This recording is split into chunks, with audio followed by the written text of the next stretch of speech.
In today's video, I'm going to teach you how to change the year-end in Xero. Managing your financial year-end settings is an essential part of ensuring your accounting reflects your business needs accurately. Changing these settings in Xero is a straightforward process, but it's crucial to follow each step carefully to avoid any inconsistencies in your financial reports. Let's dive into how you can adjust the year-end date within your Xero account.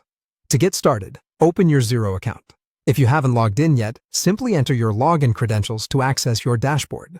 Once you're in, you'll want to direct your attention to the main menu, where you'll see an option labeled Accounting.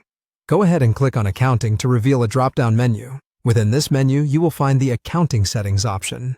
Click on Accounting Settings, which will lead you to a new page where you can configure various accounting options that suit your business requirements. This is an important section of Xero where many essential configurations take place. On this new page, navigate your way to the Financial Settings section. You'll find this option easily as it's typically located among other core settings. This section is where you manage crucial financial parameters, including your financial year-end, which impacts how you report and analyze your business's financial performance over a specific period. Once you are in the Financial Settings section, you'll notice that the financial year-end is listed right at the top. This is where we'll be making our changes. Look for a Change button or link next to this heading. Clicking on this will allow you to modify the end date of your financial year according to your business needs. It's worth noting that the financial year-end doesn't necessarily have to align with the calendar year.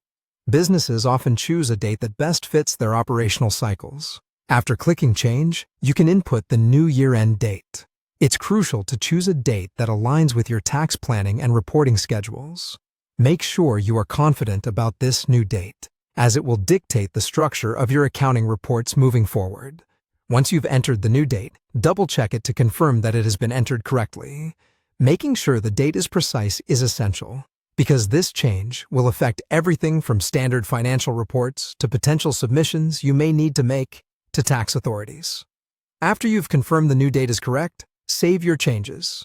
Typically, there will be a Save button that finalizes your adjustments. Clicking Save will ensure that the new year-end is applied to your Xero account settings. And that's it. You've successfully changed the year-end date in Xero.